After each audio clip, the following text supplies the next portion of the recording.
Hello everyone. तो मैं आज आप सभी के लिए लेके आई हूँ इंग्लिश का पेपर, जिसका कि टाइटल है British and American drama. BA, BCom, BSc तीनों के लिए आप इसको देख सकते हैं। इसमें ऑब्जेक्टिव टाइप क्वेश्चंस पूछे गए हैं।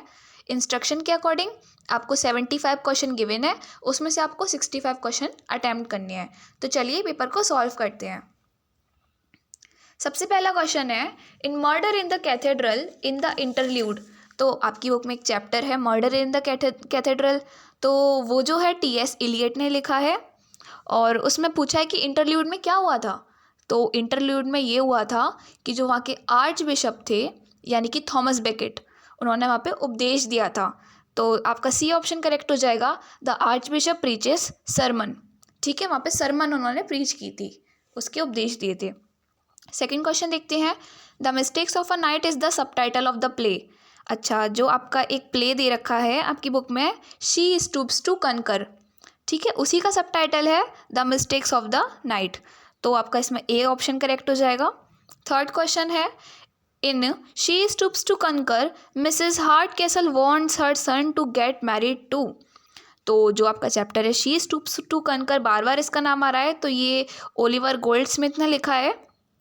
तो उसमें जो मिसेस हार्ट कैसल है, ठीक है, तो वो अपने बेटे का, जो अपना बेटा है, उनके बेटे का क्या नाम था, टोनी लम्किन। तो उनके बेटे की शादी वो किससे करवाना चाहती हैं, अपनी भतीजी से। भतीजी का क्या नाम है, कॉन्स्टेंस नेविल। ठीक है, तो भतीजी और बेटा दोनों उन्हीं के साथ उनके घर में रहते हैं।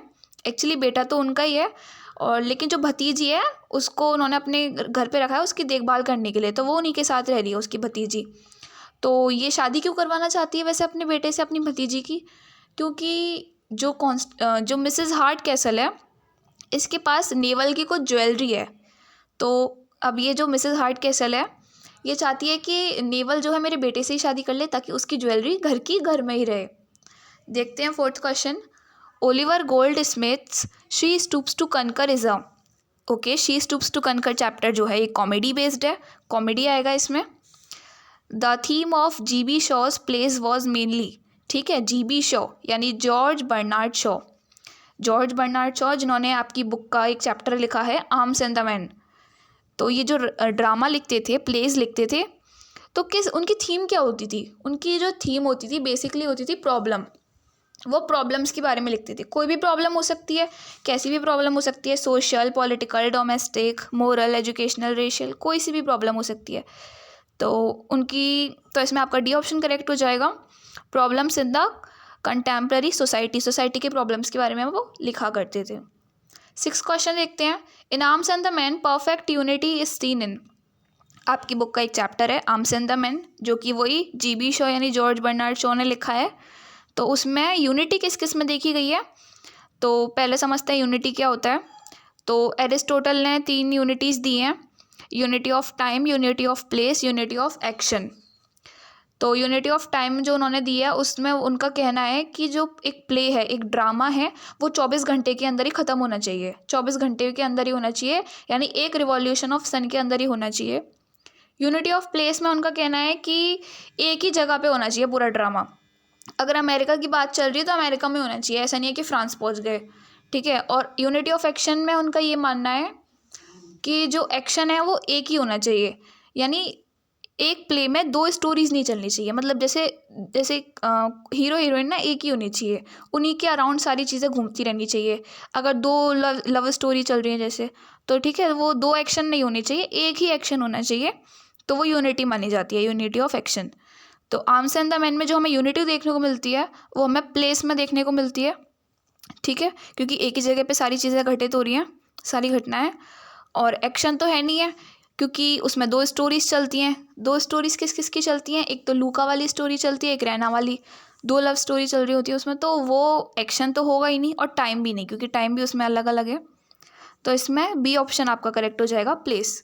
देखते हैं 7th question, the use of incorrect word of similar sound in place of correct word but different in meaning is called. तो इसमें आपका सबसे पहले समझते हैं सारे शब्दों के मीनिंग। अच्छा, मैंने पेज चेंज नहीं किया था, देखिएगा। तो क्वेश्चन 7 देखेंगे, the use of incorrect word of similar sounds in place of correct word but different in meaning is called. तो इनमें सबसे पहले मीनिंग समझते हैं। एपिथेट क्या होता है?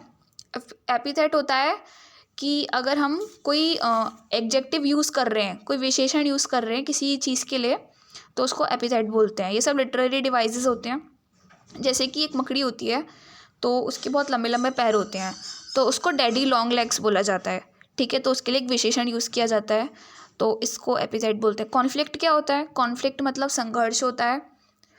सी है मेलाप्रोपिज्म। मेलाप्रोपिज्म इसका करेक्ट आंसर है कि अगर हम किसी करेक्ट वर्ड की जगह इनकरेक्ट वर्ड यूज़ कर देते हैं जो कि सेम साउंड का है, जैसे कि ऑस्पिशियस की जगह सस्पिशियस यूज़ कर दिया। ठीक है, तो ऑस्पिशियस मतलब शुभ होता है और सस्पिशियस मतलब शक करना होता है। तो ये क्या करते हैं जो राइटर होते हैं अपने ड्रामा में, उसको थोड़ा फ़नी बनाने के लिए, उसको थोड़ा ह्यूमरिस्टिक बनाने के लिए कुछ सही शब्दों की जगह कुछ गलत शब्दों का यूज़ कर देते हैं, जो कि उनकी साउंड तो सेम होती है लेकिन वो थोड़ा सा फ़नी लगता है। ठीक है, तो इसको हम मेलाप्रोपिज्म बोलते हैं। तो इसमें आपका सी ऑप्शन करेक्ट हो जाएगा। और डी ऑप्शन भी देख लेते हैं क्या है, यूफनी। यूफनी क्या होता है कि जब जो ड्रामाटिस्ट होते हैं, लेखक होते हैं, वो अपने ड्रामा में कुछ सॉफ्ट साउंड्स का यूज़ करते हैं, सॉफ्ट शब्दों का यूज़ करते हैं, तो उसको यूफनी बोलते हैं। इसको हम आगे और मैं आपको बताऊंगी क्या होता है। क्वेश्चन नंबर 8 देखते हैं। The use of many words to express a single idea. ठीक है, तो अगर हमें ना सिर्फ एक छोटी सी बात कहनी है, लेकिन उसको कहने के लिए हम बहुत सारे शब्द यूज़ कर रहे हैं, बात को पूरा गोल गोल घुमा रहे हैं, तो उसको हम सरकम लोकेशन बोलते हैं। ठीक है, आपका सी ऑप्शन इसमें करेक्ट हो जाएगा। जैसे मैं आपको इसका एक एग्जांपल दूं, जैसे कि sleep the sleep that knows no and no breaking not breaking. ठीक है, तो एक ऐसी नींद में सो जाना जो कि जिसका कोई टूट ही नहीं सकती जो, तो ये किसके लिए बोला गया? डेथ के लिए बोला गया है। ठीक है, तो डेथ ना बोल के हमने उसको कुछ ज़्यादा शब्दों में उसको उसको एक्सप्रेस करा, तो इसी को हम सरकम लोकेशन बोलते हैं। और भी देख लेते हैं इसमें। ऑथोरियल इंट्रूजन क्या होता है? ऑथोरियल इंट्रूजन वो होता है कि जब जो ऑथर है यानी जो राइटर है उसको कुछ बात कहनी है, ठीक है, लेकिन अब वो तो ऐसा है नहीं कि खुद कैरेक्टर बन के प्ले में चला जाएगा और अपनी बात कहेगा। तो वो क्या करता है कि किसी अपने जो प्ले लिखता है, ड्रामा लिखता है, उसमें अपने किसी कैरेक्टर को कुछ लाइंस बुलवाता है, मतलब किसी कैरेक्टर की कुछ लाइंस होती हैं, तो एक्चुअली में वो कैरेक्टर की लाइन नहीं होती हैं, वो जो ऑथर है वो कहना चाह रहा है, तो वो किसी कैरेक्टर के माध्यम से अपने थॉट्स को एक्सप्रेस करता है, तो उसी को हम ऑथोरियल इंट्रूजन बोलते हैं। कैकोफनी क्या होता है? कैकोफनी जो होती हैं जैसे कर्कश ध्वनियाँ होती हैं, ठीक है, कुछ रूट साउंड्स, जैसे कि कैकोफनी मतलब रूट साउंड्स हो सकती हैं। मैं आपको इसको और आगे अच्छे से एक्सप्लेन करूँगी। जैसे मैंने आपको यूफनी बताया था, वो सॉफ्ट साउंड होती हैं, उसी का बिल्कुल जस्ट अपोजिट कैकोफनी होता है। वो कैकोफनी रूट साउंड्स होती हैं, कर्कश ध्वनियाँ होती हैं। ठीक है, डिक्शन क्या होता है? डिक्शन होता है कि जब कोई ऑथर अपने प्ले में, मतलब कोई भी राइटर अपने प्ले में या किसी भी चीज़ में कुछ रीजनल शब्दों का यूज़ करता है। जैसे कोई आप किसी बिहारी से बात करेंगे तो आपको उसके शब्दों के चयन से पता चल जाएगा कि ये तो भाई बिहार से है, क्योंकि उसके शब्द वैसे लग रहे हैं। कोई ब्रज से है तो उसके शब्दों से आपको पता चल जाएगा कि इसके शब्द ब्रज वाले हैं, तो ये ज़रूर मथुरा से होगा। ठीक है, तो इस चीज़ को हम डिक्शन बोलते हैं कि जिसमें राइटर जो है उसकी कुछ चॉइस ऑफ वर्ड्स होती हैं, कुछ लिंग्विस्टिक और रीजनल शब्द होते हैं जिसका वो यूज़ करता है अपनी, मतलब सबका लिखने का तरीका अलग अलग होता है, सबका शब्दों का चयन अलग अलग होता है। ठीक है, वही डिक्शन होता है। देखते हैं 9th question. The third tempter says to the archbishop that England was a land of. अच्छा, जो आपका मर्डर इन द कैथेड्रल है उसमें आपका जो तीसरा टेम्प्टर आता है, तो टेम्प्टर कितने थे उसमें? टोटल 4 टेम्प्टर थे। तो उसमें जो तीसरा टेम्प्टर है वो आर्च बिशप कौन थे? Thomas Beckett. थॉमस बेकेट से क्या कहता है कि इंग्लैंड जो है वो लैंड ऑफ किसकी लैंड है? वो नॉर्मन्स की। तो आपका सी ऑप्शन इसमें करेक्ट हो जाएगा। नेक्स्ट क्वेश्चन देखते हैं। What does hubris means? Hubris का क्या मतलब होता है? देखिए, हब्रिस का मतलब होता है एक्सेसिव कॉन्फिडेंस, बहुत ज़्यादा घमंड कर लेना, इतना घमंड कर लेना कि आप भगवान को भी कुछ नहीं समझ रहे, आप भगवान से भी बड़ा मान रहे हो अपने आप को, तो उसी को हम हब्रिस बोलते हैं। Next question. The mystery place deals with. Mystery play जो होते हैं बिब्लिकल थीम्स पे बेस्ड होते हैं, सी ऑप्शन करेक्ट हो जाएगा। Which drama was regarded as form of poetry? ठीक है, तो पोइट्री की फॉर्म में, कविता की फॉर्म में जो ड्रामा लिखे जाते थे वो अक्सर ग्रीक ड्रामाज होते थे, तो इसमें डी ऑप्शन करेक्ट हो जाएगा। द प्रॉब्लम प्ले रिप्रेजेंट और एक्सपाउंड्स अ प्रॉब्लम ऑफ, जैसे कि मैंने आपको पहले भी बताया कि जो प्रॉब्लम प्ले हैं, ठीक है, प्रॉब्लम प्ले कौन कौन लिखता था, एक तो देखो जीबी शॉ लिखते थे, एक जॉन गेल्सवर्दी लिखते थे। ये दो हैं बेसिकली जो प्रॉब्लम प्ले में जिनका नाम सबसे पहले आता है। तो प्रॉब्लम प्ले किस किस प्रॉब्लम की बात करते हैं, social, political, domestic, racial, moral, educational. तो इसमें ऑल ऑफ दीज इसका करेक्ट आंसर हो जाएगा। 14 क्वेश्चन देखते हैं। सरकम लोकेशन लिटरली मीन्स, देखिए सरकम लोकेशन जो होता है उसका मतलब मैंने आपको पहले भी बताया कि किसी बड़ी सी बात को किसी छोटी सी बात को ज़्यादा शब्दों में कहना, ठीक है, घुमा फिरा के कहना। तो इसका सही ऑप्शन हो जाएगा A, talking around. 15 question, pick the option that is not a euphemism. Euphemism देखिए क्या होता है कि जब हम कुछ हार्श शब्दों की जगह या कुछ ऐसे शब्द जो ऑकवर्ड हो सकते हैं, जो हमें एम्बेरस कर सकते हैं, तो ऐसे शब्दों की जगह हम थोड़े से उनके ऑल्टरनेटिव यूज़ करें तो उसको हम यूफेनिज्म बोलते हैं। जैसे कि कोई मर गया तो हम डायरेक्टली नहीं कहेंगे कि वो मर गया, वो थोड़ा सा रूड लगेगा, हार्श लगेगा सुनने में। तो हम क्या बोलेंगे, जैसे कि वो पास्ड अवे, पास हो गया, ठीक है। तो इसी को यूफेनिज्म बोलते हैं, जब हम रूड, हार्श या ऑकवर्ड शब्दों की जगह थोड़े उनके ऑल्टरनेटिव यूज़ करते हैं। तो इसमें कौन सा यूफेनिज्म का उदाहरण नहीं है, पहला पास्ड अवे ये तो है, पुट टू स्लीप सुला दिया गया यानी मार दिया गया, तो ये भी है यूफेनिज्म का एग्जाम्पल। डियरली डिपार्टेड जुदा हो गए, तो ये भी है। किल्ड क्या है, मार दिया, इसमें यूफेनिज्म नहीं है, डायरेक्टली बोल रहे हैं कि मार दिया, ठीक है, तो हार्श लग रहा है ये, तो ये यूफेनिज्म का एग्जाम्पल नहीं है। नेक्स्ट क्वेश्चन देखते हैं। Captain Bluntschli father was a rich. अब जो कैप्टन ब्लूंचली थे किस चैप्टर में आया है ये, आपकी जो बुक है उसमें आर्म्स एंड द मैन में ये कैप्टन ब्लूंचली एक कैरेक्टर है। तो इसके जो फादर थे वो बहुत ज़्यादा अमीर थे और वो एक बिजनेसमैन थे, ठीक है, लेकिन उनका किस चीज़ का बिजनेस था, होटल्स का बिजनेस था। तो इसमें दो ऑप्शन आपको दिख रहे होंगे, बिजनेसमैन और होटेलियर। तो इसमें बेस्ट जो ऑप्शन आपका है वो होटेलियर है, तो आप होटेलियर पे क्लिक करेंगे, टिक करेंगे। नेक्स्ट क्वेश्चन देखते हैं 17th। Marlow feels shy in the company of. अच्छा, ये जो आपका कैरेक्टर है ये आपका शी स्टूप्स टू कंकर वाले चैप्टर में से है। इसका पूरा नाम है चार्ल्स मार्लोफ। तो ये ना शाय फील करता था, किसकी कंपनी में शाय फील करता था, वुमेन ऑफ हाई रैंक, ठीक है, जो ऊंचे दर्जे की जो महिलाएं होती हैं, ऊंचे कुल की महिलाएं होती हैं, तो उनसे थोड़ा बात करने में ये शाय हो जाता था, थोड़ा नर्वस हो जाता था, ठीक है। और नॉर्मल लड़कियों से तो अच्छे से बात कर लेता था, उनसे थोड़ा शाय हो जाता था। तो इसमें आपका सी ऑप्शन करेक्ट हो जाएगा। 18 क्वेश्चन देखते हैं। For which occasion murder in the cathedral was written.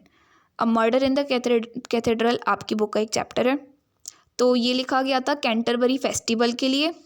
तो ये लिखा किसने था, ये टी.एस. एलियट ने लिखा था। उन्होंने इसको क्यों लिखा था, उन्होंने उसको ये बताने के लिए लिखा था कि किस तरह हेनरी सेकंड जो इंग्लैंड के राजा थे, उनके 4 सिपाहियों ने मिलके थॉमस बेकेट को मार डाला, उसका मर्डर कर दिया, ठीक है। कहाँ मर्डर किया था, कैथेड्रल में। कैथेड्रल क्या होता है, एक चर्च होता है, तो उसमें उसका मर्डर कर दिया, ठीक है। और जो आर्च बिशप थे उनका नाम ही थॉमस बेकेट था। नेक्स्ट क्वेश्चन देखते हैं। In tragedy the emotions of pity and fear are aroused with a view to, ठीक है। तो ये जो इसमें कुछ टर्म्स दे रखे हैं, पेरिफेशिया, हेमर्शिया, एनाग्रोसिस और कैथारसिस। देखिए जब आप ट्रेजेडी पढ़ते हैं तो ट्रेजेडी क्या होती है, उसमें अनहैप्पी एंडिंग होती है। तो उसमें आपको क्या है, बीच बीच में जो सीन्स हैं उनको पढ़ के आपको कहीं कहीं दया आ रही होगी, कहीं कहीं आपको डर लग रहा होगा, ठीक है। तो आपके अंदर पिटी एंड फियर, ये दो इमोशंस आपके अंदर बढ़ते चले जाते हैं। लेकिन फिर लास्ट में क्या होता है, कैथारसिस जो है उसकी वजह से जब ट्रेजेडी ख़त्म होती है तो आपके ये इमोशंस जो हैं वो उनको रिलीफ मिल जाता है, ठीक है, वो आज़ाद हो जाते हैं। मतलब जो आप पूरे टाइम ड्रामा पढ़ते टाइम डर रहे थे, दया थी आपको मेन कैरेक्टर के लिए, ठीक है, उसकी भाग्य के लिए कि उसका भाग्य उसका साथ नहीं दे रहा है, तो वो सब चीज़ें जो हैं लास्ट में बिल्कुल रिलीव आपको मिल जाता है उस इमोशन से, तो उसी को आप कैथारसिस कहते हैं। कैथारेसिस शब्द जो है वो एरिस्टोटल ने ही दिया है, ठीक है। तो आपको एरिस्टोटल का नाम तो बिल्कुल याद रखना है क्योंकि ये बहुत इंपॉर्टेंट है, कई जगह इसका नाम आया है, बहुत इंपॉर्टेंट पर्सन है ये। आगे देखते हैं question number 20, which of the following is the first play of Arthur Miller. तो आर्थर मिलर जो हैं उन्होंने आपकी बुक का एक चैप्टर लिखा है द प्राइस। तो उन्हीं आर्थर मिलर ने फर्स्ट प्ले यानी फर्स्ट ड्रामा कौन सा लिखा था? नो विलेन इसका आंसर है, तो आपका इसमें ए ऑप्शन करेक्ट हो जाएगा। What sound does Blanche always hear before the Varsoviana music in her head stops? ठीक है, तो ब्लांच के बारे में जानते हैं। ब्लांच कौन थी? आपकी बुक का एक चैप्टर है अ स्टीयर कार नेम डिज़ायर। तो उसमें है ना एक पति पत्नी है, स्टेला और स्टैनली। तो स्टेला जो है वाइफ है और स्टैनली जो है हस्बैंड है। तो स्टेला की जो बहन है उसका नाम ही ब्लांच है। तो क्वेश्चन पूछा है कि जब वो वर्सोविनिया म्यूज़िक सुनती थी तो उसके स्टॉप होने से पहले उसको कौन सी आवाज़ सुनाई देती थी? तो उसको अपने दिमाग में the bang of a gun shot, गोली चलने की आवाज़ सुनाई देती थी। तो इसमें भी ऑप्शन करेक्ट हो जाएगा। ओथेलो इज़ अ, ओथेलो क्या है? ट्रेजेडी है एक, ये तो आपको पता ही होगा। ओथेलो ट्रेजेडी है। ट्रेजेडी क्यों है? क्योंकि भाई उसमें हीरो भी मर जाता है, हीरोइन भी मर जाती है, अनहैप्पी एंडिंग है, इसलिए वो ट्रेजेडी है। हु मर्डर्स डेस्टिमोना, डेस्टिमोना को किसने मारा था? ओथेलो ने मारा था। ओथेलो कौन था? उसका ही पति था। डेस्टिमोना को उसी के पति द्वारा मारा गया था और ये ओथेलो की कहानी में है। और यही दोनों हीरो हीरोइन थे, ये मर गए इसलिए ट्रेजेडी बन गई वो। 24 देखते हैं। The handkerchief bears the pattern of. अब ये किस हैंकरचीफ, किस रुमाल की बात हो रही है यहाँ पे? जो ओथेलो कहानी है उसमें एक रुमाल है, जो पूरी हत्या की जड़ वही है, उसी के चक्कर में ओथेलो पूरी कहानी बनी है, ठीक है। तो वो रुमाल जो है ओथेलो की मम्मी ने ओथेलो को दिया और ओथेलो ने अपनी वाइफ को दिया यानी डेस्टिमोना को दिया। और फिर वो जो रुमाल था उस पर ही स्ट्रॉबेरीज बन रही थी। वो रुमाल क्या किया कि ओथेलो कहानी में जो विलेन है इयागो, तो उसने ना वो रुमाल जो है किसके कमरे में रख दिया? कैसियो के कमरे में रख दिया। कैसियो कौन है? एक उसमें ही आर्मी में था वहाँ पे। तो ओथेलो को फिर है ना उसने कैसियो ने खूब भड़काया कि देखो जो तुम्हारी वाइफ है वो उसका तो मतलब कैसियो के साथ चक्कर चल रहा है और वो है उसके साथ सोई भी है, देखो उसके पास उसका रुमाल भी है। तो फिर उसी चक्कर में फिर ओथेलो को अपनी वाइफ पे शक हुआ कि भाई ये तो कैसियो के साथ रह रही है, तो उसने उसको मार डाला। फिर बाद में उसको जब पता चला कि इयागो ने उसको भड़काया है तो उसको पछतावा हुआ अपने इस किए धरे पर। 25 क्वेश्चन देखते हैं। Which phrase is used ironically for Iago. अब इयागो जो था यानी ओथेलो कहानी का विलेन, तो इयागो जो था पूरी कहानी में उसको ऑनेस्ट इयागो, बड़ा ईमानदार है ऐसे बोल रहे थे। बट असलियत में वो क्या था? उसने ओथेलो को धोखा दिया, वो सबसे बड़ा बेईमान तो वही था। तो आयरनिकली यानी कि जो इंसान वो है नहीं है फिर भी उसको बोला जा रहा है, तो उसको ऑनेस्ट बोला जा रहा था, जबकि वो ऑनेस्ट बिल्कुल भी नहीं था, रत्ती भर भी नहीं था। 26 क्वेश्चन देखते हैं। Study of the sequence of words arrange in phrases clauses and sentence is called. देखिए जो ग्रामर होता है आपको भी पता है कि उसमें सेंटेंस फॉर्मेशन का हमेशा तरीका इस तरह होता है, सब्जेक्ट ऑब्जेक्ट वर्ब। सबसे पहले सब्जेक्ट लिखेंगे, फिर ऑब्जेक्ट लिखेंगे, फिर वर्ब लिखेंगे, ठीक है। तो ये सेंटेंस का फॉर्मेशन होता है इसी तरह से। लेकिन जो ड्रामाटिस्ट होते हैं उनको ना अधिकार होता है कि वो इस ग्रामर को ना माने, क्योंकि आपने देखा होगा जब पोएम्स आप पढ़ते हैं तो उसमें काफ़ी ज़्यादा ऐसा नहीं होता, सब्जेक्ट जहाँ लिखना चाहिए वहाँ ऑब्जेक्ट लिख रहा है, वर्ब पहले आ गई, पहले ऑब्जेक्ट आ गया, मतलब वो उसका सीक्वेंस पूरा तोड़ मरोड़ सकते हैं, उनको ये हक है। तो यही जो सेंटेंस को ग्रामेटिकली अच्छे से लिखना बिल्कुल सीक्वेंस में, सब्जेक्ट ऑब्जेक्ट वर्ब, ठीक है, फ्रेजेस क्लॉजेस, ये सब चीज़ें किसके अंदर आती हैं? सिंटेक्स। ऑप्शन ए आपका करेक्ट हो जाएगा। अच्छा इसमें जो ऑप्शन है आपके और भी हैं। सेटिंग दे रखा है। सेटिंग क्या होता है? जो आपका ड्रामा जहाँ पे घटित हो रहा है तो वो प्लेस है, वो जगह, वो टाइम, उसको सेटिंग बोलते हैं। थीम क्या होती है कि जो आपका प्ले है तो उसकी थीम क्या है, मतलब वो उसकी मेन, जैसे कि कोई थीम हो सकती है, मान लीजिए बाल विवाह थीम हो सकती है, कोई थीम हो सकती है, चाइल्ड लेबर थीम हो सकती है, तो ये सब थीम्स के अंदर आते हैं, ठीक है। और अंडर स्टेटमेंट क्या होता है कि कोई बहुत बड़ी बात है लेकिन हम उसको बहुत कम शब्दों में कह दें, जस्ट मतलब कोई ऐसी कोई बहुत बड़ी बात है कि कोई मर गया, लेकिन हम उसको बड़े कैजुअली, बड़े थोड़े से शब्दों में ऐसे कह दें कि हमें कोई फ़र्क ही नहीं पड़ रहा, तो उसको अंडर स्टेटमेंट कहते हैं कि कोई बहुत बड़ी बात को बड़े कम शब्दों में और ऐसे नॉर्मली कह देना, ठीक है। आगे क्वेश्चन नंबर 27 देखते हैं। विच literary term exhibits illusion, illusion की स्पेलिंग गलत है इधर, ऐसा आएगा इल्यूजन ऑफ रियलिटी। तो इसका आंसर वेरी सिमिलिट्यूड है। समझते हैं ये क्या होता है। इसका मतलब है कि आपको एक वेरी सिमिलिट्यूड यानी आपको ड्रामा, जो ड्रामा होते हैं उसमें एक ऐसी दुनिया क्रिएट कर देंगे, एक ऐसी दुनिया क्रिएट कर देंगे, मतलब जैसे फिक्शनल दुनिया, ठीक है। और हम उसको देखेंगे या हम उसको पढ़ेंगे, हम उसको देखेंगे पढ़ेंगे तो हमें क्या लगेगा कि भाई यही रियलिटी है। मतलब वो उस चीज़ को इतना रियल बना देते हैं ड्रामा में, हमें लगता है कि हम अपना लॉजिक, बिल्कुल ऐसा लगता है कि हम अपना लॉजिक फेंक देते हैं और उनकी बातों पे बिलीव कर लेते हैं। हमें ऐसा लगता है यही रियलिटी है और हम उसके अंदर जी रहे हैं, ठीक है। बहुत ही मतलब काल्पनिक चीज़ को रियल बना देना, उसी को हम वेरी सिमिलिट्यूड बोलते हैं। Next question, which among the following is called telescope word. तो समझते हैं क्या होता है। सबसे पहले इसमें जो आंसर है वो है पोर्टमैंटू। तो पोर्टमैंटू का मतलब समझते हैं, जैसे कि कोई दो शब्दों को मिला के नया शब्द बना देते हैं राइटर्स। जैसे कि आपके दो शब्द हो सकते हैं स्मोक और फॉग, ठीक है। स्मोक और फॉग दोनों अलग अलग शब्द हैं, लेकिन आजकल क्या चल रहा है, उसको स्मोक और फॉग अलग अलग नहीं बोलेंगे, उसको स्मॉग बोल देंगे, ठीक है। एक शब्द बना दिया स्मॉग। ऐसे ही टेलीस्कोप एक शब्द है, तो किन दो शब्दों से बनाइए, टेली और स्कोपोस, ठीक है। तो टेली मतलब होता है दूर और स्कोपोस मतलब देखना, तो दूर देखना तो वो टेलीस्कोप का वही काम है। तो दो शब्दों से जब एक नया शब्द बनाया जाता है तो उसको हम पोर्टमैंटू बोलते हैं। इसमें कुछ और शब्द भी हैं, जैसे इसमें फॉइल दे रखा है, ए ऑप्शन।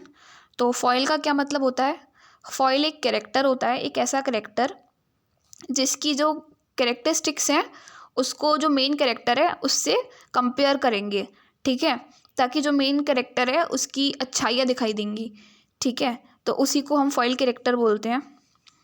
देखते हैं question number 29। Figure of speech in which words and expression are hyped to mean more than their usual meaning is called.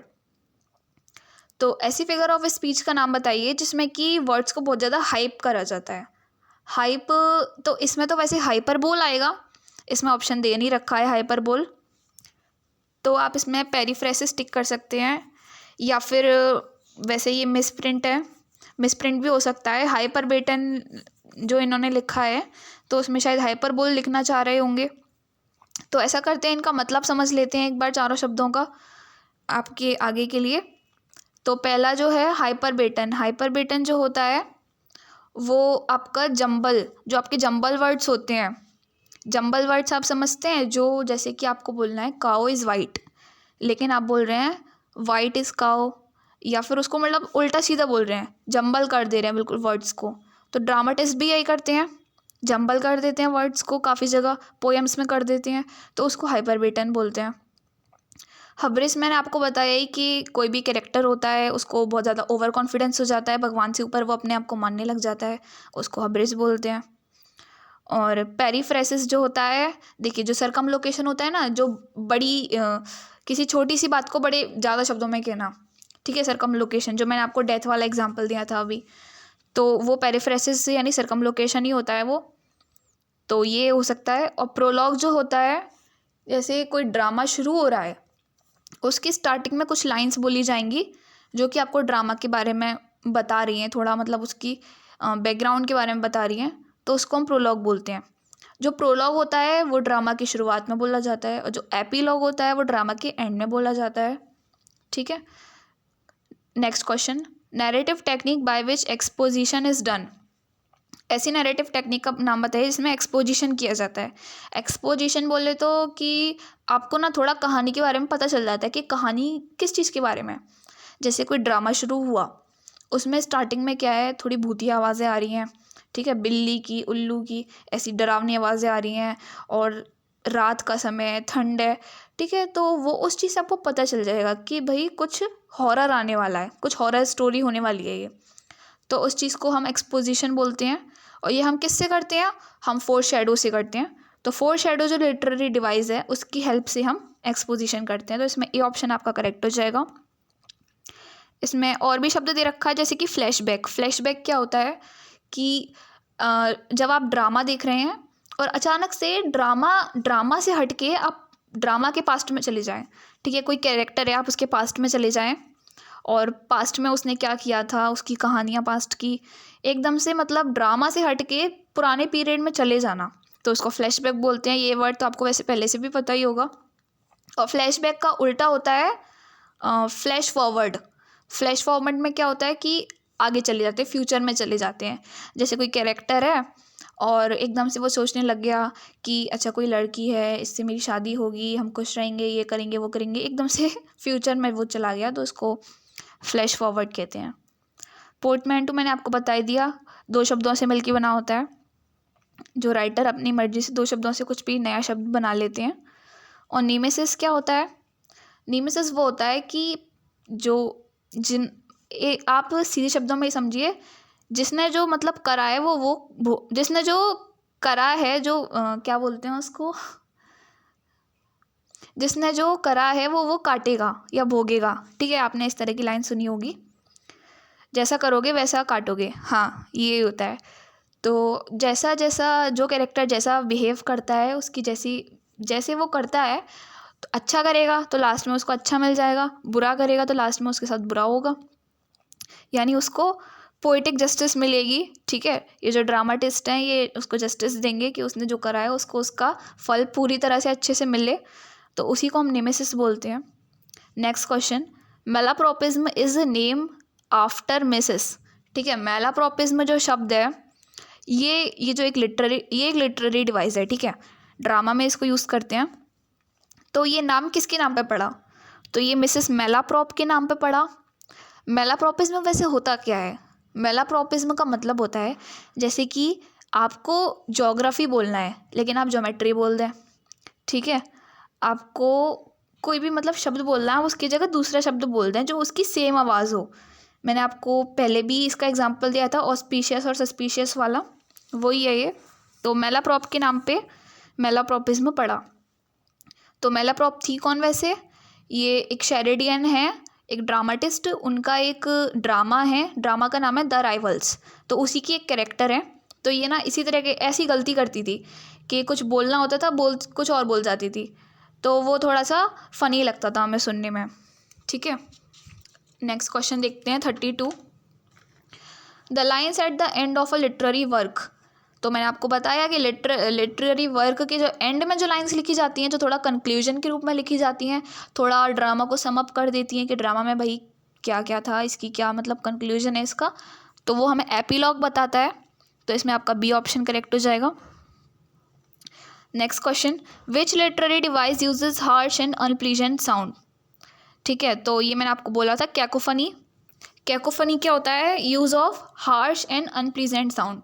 Harsh या रूड साउंड्स हो सकती हैं, ऐसी साउंड्स जो हमें सुनने में थोड़ी अनप्लीजेंट लगती हैं, ठीक है, अच्छी नहीं लगती, ऐसी साउंड्स को जब राइटर अपने वर्क में यूज़ करता है तो उसको कैकोफनी बोलते हैं। और इसी का उल्टा, जस्ट उल्टा होता है यूफनी, EUPHONY। यूफनी होती हैं थोड़ी स्वीट साउंड्स जो सुनने में अच्छी लगती हैं, ठीक है। और यूफेनिज्म क्या होता है, यूफेनिज्म वो होता है कि जब आप किसी हार्श शब्द का ऑल्टरनेटिव यूज़ करते हैं, जैसे मैंने आपको बताया कि मरने का ऑल्टरनेटिव क्या है, पास अवे होना, ठीक है, उसको यूफेनिज्म बोलते हैं। तो काफ़ी डिफरेंस है यूफनी और यूफेनिज्म में भी, तो आप कंफ्यूज मत होइएगा। 34 देखते हैं, जॉर्ज बर्नार्ड शॉ प्रोपोगेटेड। तो जॉर्ज बर्नार्ड शॉ जो हैं ये बहुत इंपॉर्टेंट नाम है, ठीक है। तो इन्होंने ये किसके पायोनियर थे, द ड्रामा ऑफ आइडियाज़। तो ड्रामा ऑफ आइडियाज़ की जब भी हम बात करते हैं तो सबसे आगे इन्हीं का नाम आता है, तो इसमें ए ऑप्शन आपका करेक्ट हो जाएगा। Next question, the comedy of manners developed in, comedy of manners restoration period में डेवलप हुई थी। Natyashastra is a treatise on Indian क्या लिख रहा है ये, त्रमतुर्गी बाय, तो नाट्यशास्त्र जो है ये भरत मुनि के द्वारा दिया गया है, तो इसमें डी ऑप्शन आपका करेक्ट हो जाएगा। Which among the following are mentioned by Aristotle, Aristotle ने अपनी पोएटिक्स में जो है किन किन शब्दों का मेंशन किया है, प्लॉट, एक्शन, कैथारेसिस, तीनों ही शब्दों का मेंशन किया है इसमें, ऑल ऑफ दीज इसका करेक्ट ऑप्शन हो जाएगा। और भी उन्होंने शब्द यूज़ किए हैं वैसे, आप जानना चाहें तो प्लॉट, कैरेक्टर, थॉट, ठीक है, सेंटिमेंट्स, डिक्शन, सॉन्ग, स्पेक्टिकल, तो वैसे तो 6 शब्द होते हैं टोटल में, तो ये सब ना उन्हीं के एक तरह से मान लीजिए पर्यायवाची जैसे हैं, उन्हीं के सिनोनियम जैसे हैं काफ़ी शब्द, तो जो मैंने अभी बोले, तो मेनली 6 शब्द होते हैं। नेक्स्ट क्वेश्चन देखते हैं 38, पोएटिक्स इज़ रिटन बाय, तो पोएटिक्स किसने लिखी भाई, एरिस्टोटल ने लिखी। उसी में से ही देखिए जो उन्होंने पोएटिक्स लिखी है उसी में से ये 6 शब्दों का कॉन्सेप्ट आया जो मैंने अभी आपको बताया, और उसी में से 3 यूनिटीज़ का भी कॉन्सेप्ट आया है। 3 यूनिटीज़ टाइम प्लेस एक्शन जो मैंने आपको स्टार्टिंग में एक्सप्लेन किए थे, ठीक है, तो आप इस चीज़ को भूलिएगा मत। The term drama means, drama का मतलब होता है एक्शन, ठीक है, ड्रामा ऐसी चीज़ है जो लिखी तो जाती है पर किस लिए लिखी जाती है, स्टेज पे परफॉर्म करने के लिए लिखी जाती है, उसमें एक्शन होना चाहिए, ठीक है, एक्शन करने के लिए लिखी जाती है, तो ड्रामा शब्द का जो मतलब है एक्शन होता है। 40, who coined the term theatre of the absurd, तो थिएटर ऑफ एब्सर्ड ये शब्द किसने दिया था, ये शब्द दिया था मार्टिन एसलिन ने, ESSLIN, ठीक है, मार्टिन एसलिन ने ये शब्द दिया था। 41 देखते हैं, T.S. Eliot, murder in the cathedral is a, ठीक है, तो मर्डर इन द कैथेड्रल जो है वो क्या है, ठीक है, वो वर्ड्स ड्रामा है। वर्ड्स ड्रामा क्या होता है, जो कि पोएम की फॉर्म में होता है, पोएटिक ड्रामा भी बोल सकते हैं इसको, पोएटिक ड्रामा होता तो वो भी आप टिक कर सकते थे, जो पोएम की फॉर्म में होता है उसी को बोलते हैं words drama. Who are not on speaking terms in the Price, the Price जो आपकी कहानी दे रखी है, मतलब ड्रामा दे रखा है बुक में, सॉरी बार बार मैं कहानी बोल रही हूँ, एक्चुअली में वो सारे ड्रामा है, तो जो आपकी बुक में ड्रामा दे रखा है द प्राइस, किसने लिखा है द प्राइस, आर्थर मिलर ने लिखा है, ठीक है, उसमें 2 भाई थे, वो आपस में बात नहीं कर रहे थे, स्पीकिंग टर्म्स में नहीं थे, दोनों भाई का क्या नाम था, एक का नाम था विक्टर फ्रांस, एक का नाम था वॉल्टर फ्रांस, ठीक है, तो ये दोनों आपस में बातें नहीं कर रहे थे, तो इसमें ए ऑप्शन आपका करेक्ट हो जाएगा। तो वैसे तो इसमें वॉल्टर फ्रांस का पूरा नाम नहीं दे रखा, सिर्फ उसका सरनेम दे दिया है, तो वैसे तो इसमें सबसे बेस्ट ऑप्शन यही है। और जो बाकी ऑप्शन है विक्टर एंड सोलोमन, तो सोलोमन कौन था, ये तो फर्नीचर बेचने वाला था, इससे तो कोई मतलब ही नहीं है, और सोलोमन और फ्रांस ये भी नहीं है। फ्रांस एंड ईस्थर, तो ईस्थर कौन थी, ईस्थर जो थी विक्टर फ्रांस की वाइफ थी, तो उससे भी कोई मतलब नहीं है। तो जो आपस में जो स्पीकिंग टर्म्स में नहीं थे, आपस में बातें नहीं करते थे, ठीक है, मनमुटाव थे, वो विक्टर और वॉल्टर में ही थे। ए ऑप्शन आपका करेक्ट हो जाएगा। After how many years does Victor return to sell his parents estate, कितने सालों बाद अपने पेरेंट्स के एस्टेट को बेचने आया था, वो 30 साल बाद आया था। बी ऑप्शन आपका करेक्ट हो जाएगा। 44 क्वेश्चन देखते हैं, how many acts are there in Arthur Miller's the Price, Arthur Miller के जो द प्राइस ड्रामा है उसमें कितने एक्ट हैं, 2 एक्ट हैं भाई, ठीक है। Who stoops down to conquer in the play, stoops down to conquer, ठीक है, जो आपका प्ले है, she stoops down to conquer, she stoops to conquer, तो उसका मीनिंग समझ लेते हैं एक बार। स्टूप्स मतलब होता है झुकना, और कनकर मतलब होता है जीत के लिए झुकना। एक सेकेंड, शायद मैं थोड़ा कनकर एक बार आप गूगल कर लीजिएगा, अभी मुझे थोड़ा कंफर्म नहीं लग रहा है। तो कौन झुक गई थी, ठीक है, तो इस जो प्ले था उसमें कौन झुक गई थी, तो उसमें जो केट थी वो झुक गई थी, हाँ जीतना ही होगा शायद, वो अपने प्यार को जीतने के लिए झुक गई थी, ठीक है। तो हुआ क्या था कि इसमें जो प्ले है शी स्टूप्स टू कंकर, इसमें एक वो होता है चार्ल्स मार्लो। चार्ल्स मार्लो जो होता है वो इसको देखने आया होता है। तो मतलब इसकी स्टोरी है एक अलग। तो उसमें उसको मतलब पाने के लिए, उसके प्यार को जीतने के लिए ये जो लड़की है केट, ये बारमेड तक बनने को तैयार हो गई थी। मतलब बारमेड जैसा ये रह रही थी, प्रिटेंड कर रही थी कि वो बारमेड है। बारमेड आप समझ रहे होंगे, जो बार में जो लड़कियां काम करती हैं, ठीक है। तो केट का नाम आप केट भी बोल सकते हैं, इसको आप कैथरीन भी बोल सकते हैं, और इसको आप मिस हार्ड कैसल भी बोल सकते हैं। ध्यान दीजिएगा, मिस हार्ड कैसल अलग है, ठीक है, और मिसेस हार्ड कैसल अलग है। मिसेस हार्ड कैसल और मिस्टर हार्ड कैसल तो वो हस्बैंड वाइफ हैं, और ये मिस हार्ड कैसल यानी कि केट, ये उनकी बेटी है, ठीक है। केट आ जाएगा इसमें। 46 देखते हैं, ब्लांच इज रेप बाय हर, ठीक है। तो ये जो ब्लांच है, मैंने आपको ब्लांच के बारे में बताया, जो स्टेला और स्टेनली के साथ, स्टेला और स्टेनली वाली कहानी में आई है, ठीक है, स्टीयर कार नेम डिज़ायर वाले चैप्टर में आई है।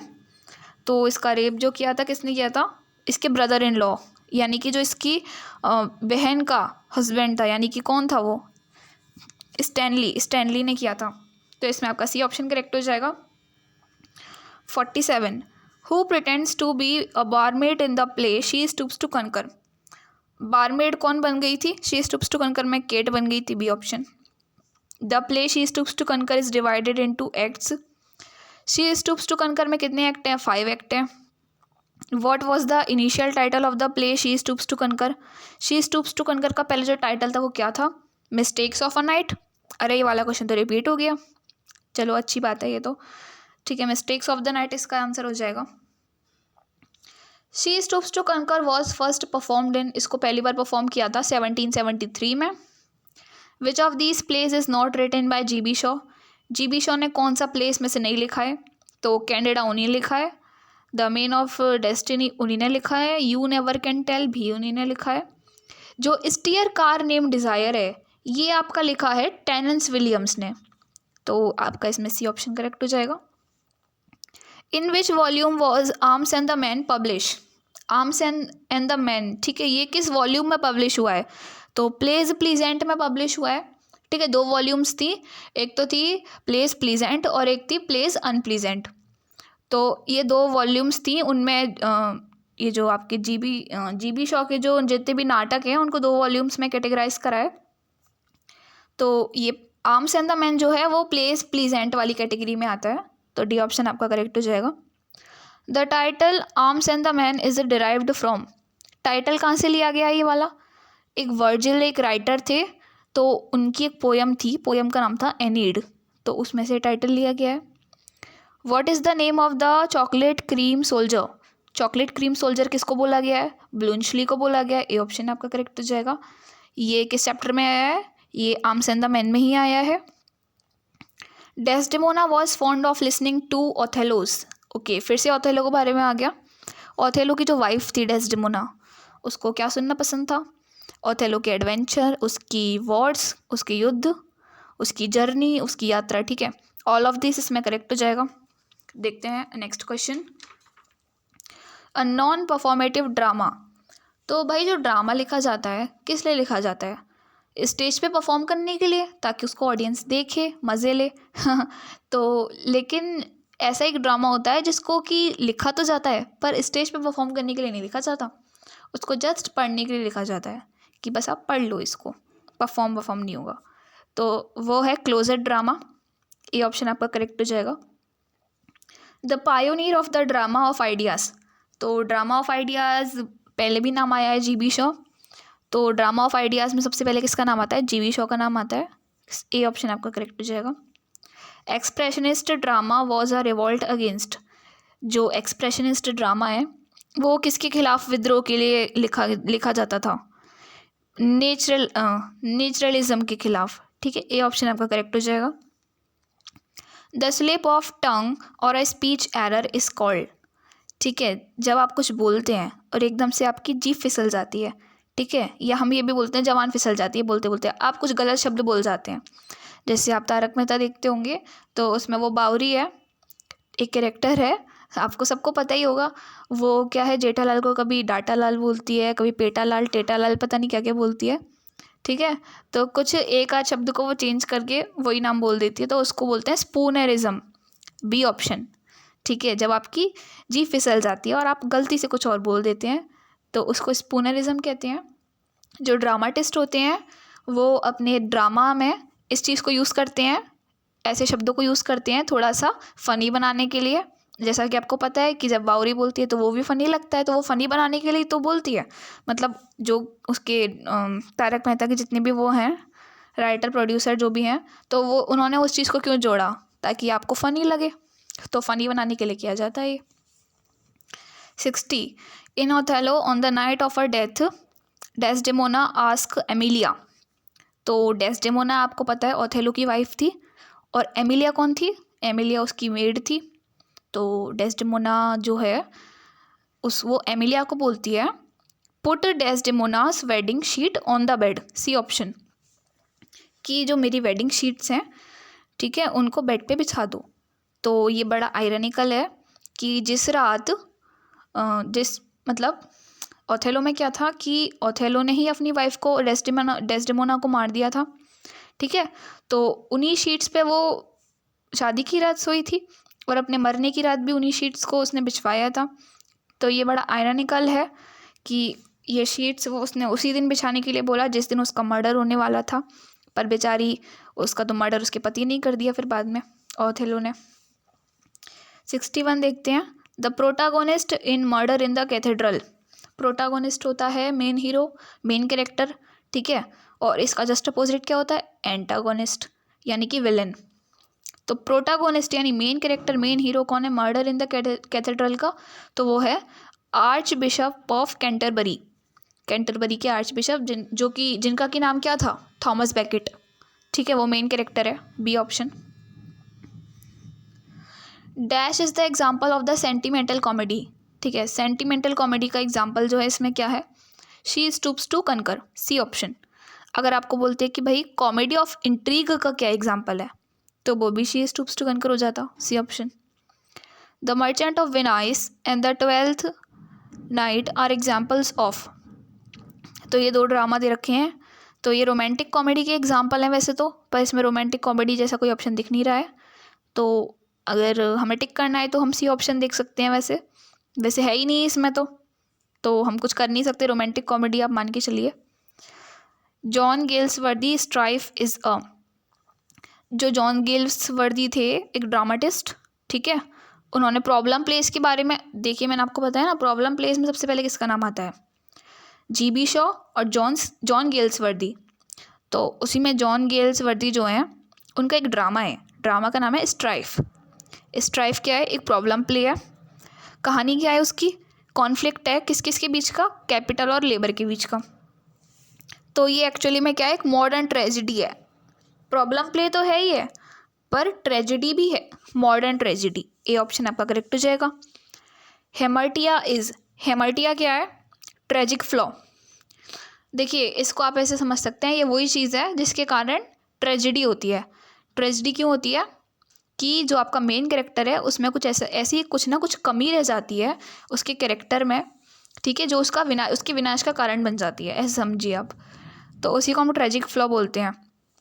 जैसे कि आपका ओथेलो है, ओथेलो में क्या कमी रह गई कि उसने अपनी वाइफ पर शक किया, उसने डेस्डेमोना पर शक किया, फिर उसको मार दिया। ठीक है, और उसको तो मार दिया, फिर जब उसको पता चला कि भाई ये तो सही थी, इनोसेंट लड़की थी, मैंने इसको मार दिया, इसकी तो कोई गलती नहीं थी, मुझे तो भड़काया गया था इयागो के द्वारा, तो फिर ओथेलो ने अपने आप को भी मार लिया। ठीक है, तो वो उसका ट्रेजिक फ्लॉ था कि उसने अपनी वाइफ पे शक किया। तो इसका नाम है वैसे क्रेडलसनेस। 67 क्वेश्चन के आगे मैंने लिखा हुआ है क्रेडलसनेस, तो आप देख सकते हैं ये ओथेलो का ट्रेजिक फ्लॉ था। 66 देखते हैं, the concept of the 3 unities has been derived from. 3 unities कहाँ से लिया गया भाई, एरिस्टोटल पोएटिक्स, कितनी बार आएगा। The tragic flaw of Macbeth was. तो मैकबेथ जो है ये भी एक कैरेक्टर है, ठीक है, मैकबेथ एक ड्रामा है शेक्सपियर का ही। तो उसका ट्रेजिक फ्लॉ क्या था, उसका ट्रेजिक फ्लॉ था एम्बिशन। ओथेलो का क्या था, क्रेडलेसनेस। दोनों याद रखिएगा। Full title of the play Othello, तो ओथेलो कहानी का पूरा टाइटल है D option, the tragedy of Othello, the Moor of Venice. ठीक है, आगे देखते हैं। अकॉर्डिंग टू इयागो, इयागो के according dash is the green eyed monster, हरी आँख वाला दानव है। कौन है? जेलेसी, जलन, जलन यही है हरी आँख वाला मॉन्स्टर। और इसी जलन की वजह से ओथेलो ने अपनी वाइफ को मार डाला। ठीक है, तो ये जलन किसने क्रिएट की थी ओथेलो के मन में? ये इयागो ने, यानी विलेन ने क्रिएट की थी। उसको भड़काया था कि देख तेरी वाइफ का चक्कर चल रहा है किसी के साथ, तो उसको जलन हो गई, उसने उसको मार डाला अपनी वाइफ को। तो jealousy is a green eyed monster. ठीक है, इयागो ने कहा था ये कि जेलेसी ही है, जेलेसी उसको मरवाएगी। 70 the antagonist in villain Shakespeare's Othello, Othello किसने लिखा है? विलियम शेक्सपियर ने। ठीक है, मैकबेथ भी विलियम शेक्सपियर ने लिखा है। दोनों ही ट्रेजेडी हैं, क्योंकि इनका जो अंत है वो सुखद तो नहीं होता, दुखद ही होता है। तो एंटागोनिस्ट मतलब होता है विलेन, तो ओथेलो का विलेन कौन है? अरे Iago, IAGO, D option. Catastrophe is, catastrophe क्या होता है? The end of a tragedy, tragedy खत्म, कैटास्ट्रोफे उसको बोलते हैं, D option.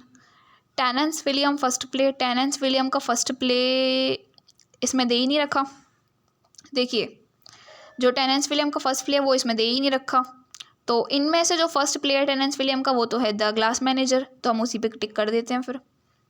The streetcar named desire is a set in, ये जो आपकी बुक का चैप्टर है स्टेयर कार नेम डिज़ायर, इसकी सेटिंग कहाँ की है? न्यू ऑर्लिन्स की।